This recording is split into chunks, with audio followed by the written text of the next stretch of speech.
So this is a 2006 Acura RSX. She was having problems with the car leaking water on the inside.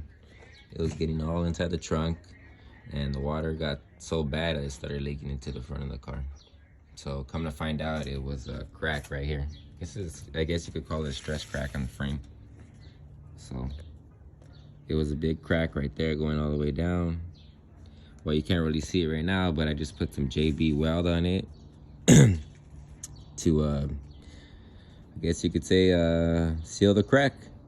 If you guys are having similar problems with your 2002 to 2006 Acura RSX, check this out if you're getting leakage in the tire weld area. Obviously, if your tail lights are filling up, it's going to be your tail light gasket. You need to take off your bumper and then change that gasket as well.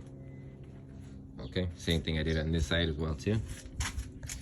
JB weld should solve the problem now.